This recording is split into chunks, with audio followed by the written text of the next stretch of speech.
أعوذ بالله من الشيطان الرجيم.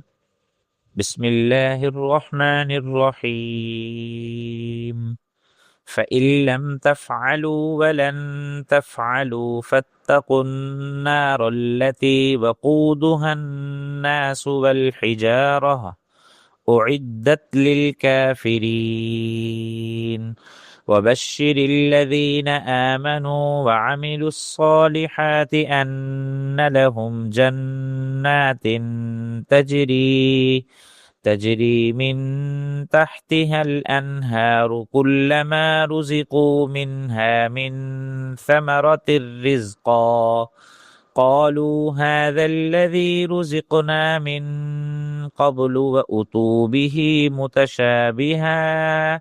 ولهم فيها أزواج مطهرة وهم فيها خالدون۔ سورۃ البقرہ پارہ نمبر 1 آیت نمبر 24 اور 25۔ اللہ رب العزت آیت نمبر 24 کے اندر ارشاد فرما رہے ہیں کہ قرآن کے مقابلے میں ہمیشہ عاجز رہیں گے، اور آیت نمبر 25 کے اندر ارشاد فرما رہے ہیں کہ اہل ایمان کو جنت کی بشارت دے دیجئے۔ فَإِن لَّمْ تَفْعَلُوا وَلَن تَفْعَلُوا، سو اگر تم نہ کرو اور ہرگز نہیں کر سکو گے، فَاتَّقُوا النَّارَ الَّتِي وَقُودُهَا النَّاسُ وَالْحِجَارَةُ، سو ڈرو آگ سے جس کا ایندھن انسان اور پتھر ہیں، اعدت للکافرین، وہ تیار کی گئی ہے کافروں کے لیے۔ وبشر الذین آمنوا وعملوا الصالحات، اور بشارت دے دیجئے ان لوگوں کو جو ایمان لے اور نیک عمل کیے، ان لہم جنات تجری من تحت الانہار، کہ بلا شبہ ان کے لیے باغات ہیں جن کے نیچے نہریں جاری ہوں گی، کلما رزقوا منہا من ثمرۃ الرزق،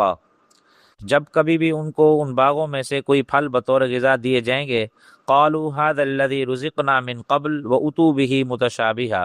تو کہیں گے یہ وہی ہیں جو ہمیں اس سے پہلے دیا گیا، اور ان کو ہم شکل پھل دیے جائیں گے۔ وَلَهُمْ فِيهَا أَزْوَاجٌ مُطَهَّرَةٌ، اور ان کے لیے ان باغوں میں بیویاں ہوں گی جو پاکیزہ ہوں گی۔ وَهُمْ فِيهَا خَالِدُونَ، وہ ان باغوں میں ہمیشہ ہمیشہ رہیں گے۔ آیت نمبر 24 کا خلاصہ یہ ہے کہ اس آیت میں فرمایا گیا کہ تم ہرگز قرآن کے مقابلے میں جیسی کوئی صورت بنا کر نہیں لا سکتے اور کبھی بھی نہ لا سکو گے۔ اس میں رہتی دنیا تک قرآن کے لیے دنیا میں باقی رہنے کی پیشن گوئی کے ساتھ یہ پیشن گوئی بھی ہے کہ اس جیسا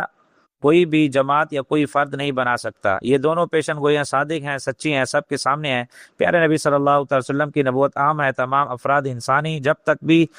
دنیا میں رہیں ان پر فرض ہے کہ آپ پر ایمان لیں اور آپ کا دین قبول کریں، چونکہ سارے انسانوں کے لیے سارے زمانوں میں اور سارے مکانوں میں آپ کی دعوت ہے، اور یہ دعوت قیامت تک آنے تک ہے۔ اس لیے کبھی ایسے موضوع کی بھی ضرورت تھی جو ہمیشہ زندہ اور تابندہ رہے، یہ موضوع قرآن مجید ہے جو اللہ کا کلام ہے۔ اس کے مقابلہ کرنے سے ہمیشہ کے لیے تمام انسان، جنات، افراد اور جماعتیں عاجز رہیں اور عاجز رہیں گی۔ قرآن موجود ہے، اس کی دعوت عام ہے، اس کی حقانیت اور سچائی واضح ہے، پھر بھی کفر میں اور شرک میں بے شمار قومیں، کروڑوں افراد مبتلا ہیں۔ قرآن سننے اور اس کو حق جانتے ہیں لیکن مانتے نہیں۔ اناد، ضد اور تعصب قومی اور مذہبی ان کو دعوت قرآن کے ماننے سے اور اسلام قبول کرنے سے روکے رکھا ہے۔ سب کچھ جانتے ہوئے پھر اسلام قبول نہ کرنا، اس لیے عذاب آخرت مول لینا ہے۔ اس لیے ارشاد فرمایا کہ اگر تم قرآن کے مقابلے میں کوئی صورت نہیں لا سکتے اور ہرگز نہیں لا سکو گے تو دوزخ کی آگ سے اپنے آپ کو بچاؤ، یعنی کہ قرآن لانے والوں کی رسالت اور دعوت کے منکر ہو کر عذاب دائمی کے مستحق نہ بنو، اور دیکھتی ہوئی آگ کا ایندھن نہ بنو۔ اس آگ کا ایندھن انسان ہیں اور پتھر ہیں۔ انسان تو وہی ہے جو اس کے منکر ہے اور ایمان لانے کو تیار نہیں، اور پتھروں کے بارے میں مفسرین نے لکھا ہے وہ پتھر جن کی دنیا میں مشرکین عبادت کیا کرتے تھے دوزخ میں ہوں گے۔ سورۃ انبیاء کے اندر اللہ نے ارشاد فرمایا انکم وما تعبدون من دون اللہ حسب جہنم، بے شک تم اور وہ جن کی تم عبادت کرتے ہو دوزخ کا ایندھن ہوں گے، تم اس پر وارد ہونے والے ہو۔ تفسیر دن منصور صفحہ نمبر 1 جلد نمبر 1 صفحہ نمبر 63، بہاولہ طبرانی، حاکم اور بہقی، حضرت عبداللہ بن مسعود رضی اللہ تعالیٰ سے نقل کیا گیا ہے کہ یہ پتھر جن کا ذکر اللہ نے قرآن وقود الناس الحجارہ میں فرمایا وہ گندک کے پتھر ہوں گے، یعنی کہ کبریت کے پتھر جن کو اللہ تعالیٰ نے اس جیسا بنایا۔ پھر آگے آیت نمبر 24 کا خلاصہ اللہ نے مسلمانوں کو، اہل ایمان کو خوشخبری دی، کافروں کی سزا بتانے کے بعد جو اوپر کی آیت مذکورہ ہے، اس آیت میں اہل ایمان اور ہمارے صالح والے بندوں کی جزا کا ذکر فرمایا جو طرح طرح کی نعمتوں کی صورتوں میں ظاہر ہوں گے۔ اول یہ فرمایا کہ یہ لوگ باغوں میں رہیں گے، یہ باغات دارالنعیم میں ہوں گے جسے جنت کہا گیا ہے، ان باغوں میں رہنے کے لیے مکان بھی ہوں گے، اور جو شرابی وہاں شراب پی جائے گی وہ لذت کے لیے ہوگی، اس سے نہ نشہ آئے گا اور نہ سر میں درد ہوگا۔ سورۃ صافات اور سورۃ واقعات کے اندر بھی اللہ نے ارشاد فرمایا۔ دوم یہ فرمایا کہ ان باغوں کے درخت میں جو پھل ہوں گے ان کو کھانے کے لیے پیش کیے جائیں گے، اور جب کبھی بھی کوئی پھل لایا جائے گا تو کہیں گے یہ وہی ہے جو ہمیں اس سے پہلے دیا گیا ہے۔ اس وجہ سے اس کی یہ ہوگی کہ وہ پھل آپس میں ہم شکل ہوں گے، اگرچہ لذت اور مزے میں مختلف ہوں گے۔ بعض مفسرین نے من قبل سے مراد لیا دنیا میں جو پھل ہمیں دیے گئے ہیں اسی جیسا، اور بعض حضرات نے فرمایا کہ وہیں جنت میں جو پھل دیے جائیں گے ان کے بارے میں کہیں گے کہ یہ وہی ہیں جو ہمیں پہلے کھایا،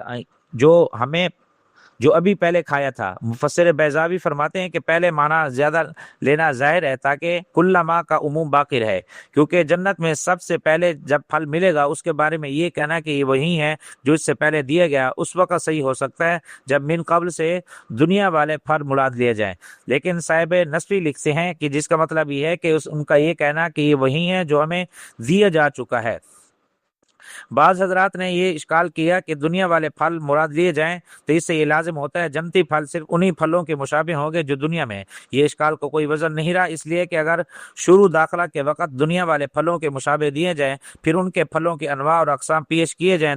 جو دنیاوی پھلوں کے مشابہ نہ ہوں اور آپس میں مشابہت ہو، اس میں کوئی بات عقلی نہیں۔ بہرحال وہ وہاں پر ایسے پھل دیے جائیں گے جو خوشی سے دوبالا ہو جائیں گے اور ان کا لذت، ان کا ذائقہ بھی عجیب ہوگا۔ سوم یہ ارشاد فرمائے ان لوگوں کے لیے بیویاں ہوں گی جو پاکیزہ ہوں گی۔ حضرت ابن عباس رضی اللہ تعالیٰ فرماتے ہیں کہ یہ وہ بیویاں حیض سے، پیشاب پخانہ سے، ناک کے نکلنے والے بغلم تھوک سے اور منی سے پاک صاف ہوں گی، اور اولاد بھی نہ ہوگی جس کے باعث نفاس ہو سکے۔ ان بیویوں کو حسن جمال بھی اللہ رب العزت نے کأنہن الیاقوت والمرجان کے اندر ارشاد فرمایا، اور چہارم یہ ارشاد فرمایا کہ وہم فیہا خالدون، اہل جنت ان باغوں میں ہمیشہ رہیں گے، نہ وہاں سے نکلیں گے اور نہ نکالے جائیں گے، نہ نکلنا چاہیں گے۔ صحیح مسلم میں رسول اللہ صلی اللہ تعالی وسلم نے ارشاد فرمایا، اللہ تعالیٰ کی طرف سے اہل جنت کو خوشخبری سنانے کے لیے ایک ندا دینے والا پکار کر ندا دے گا، تمہارے لیے یہ بات طے کر دی گئی کہ تندرست رہو، لہذا کبھی بھی بیمار نہ ہوگے، اور یہ زندہ رہو گے، کبھی بھی تم پر موت نہ آئے گی، اور جوان رہو گے، کبھی برے نہ ہوگے، اور یہ کہ نعمتوں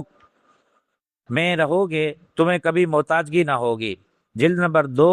صفحہ نمبر 38 کے اندر یہ حدیث پاک موجود ہے۔ اللہ رب العزت ایسی دنیا کے اندر ہمیں بھی ہمیشہ کے لیے رکھے، اور اللہ رب العزت سے دعا ہے کہ ہمیں بھی جنت والے اعمال کرنے کی توفیق عطا فرمائے تاکہ کل قیامت کے دن جنت کے اندر ہم رہ سکیں۔ دنیا کی نعمتوں کی قدرت ملی ہوئی ہے، خوشی کے ساتھ رنج ہے، تندرستی کے ساتھ بیماری ہے، پھولوں کے ساتھ کانٹے ہیں، اور مال اور عہدوں کے ساتھ دوسروں کا حسد ہے اور دشمنی ہے، اور سب سے آخری بات ہے کہ سب نعمتیں فانی ہیں، صاحب نعمت بھی فانی، نعمتوں کا دوام اور ہمیشگی کے لیے نہیں۔ آخرت کی نعمتیں ابدی ہیں، دائمی ہیں، ہمیشہ کی نہیں ہیں، ان کا زوال اور چھن جانے کا کوئی اندیشہ نہ ہوگا، زندگی بھی دائمی ہوگی، خالدین فیہا، اس کی شان میں یہ فرما دیا۔ اللہ رب العزت ہمیں نصیب فرمائے، آمین۔ وآخر دعوانا الحمدللہ رب العالمین۔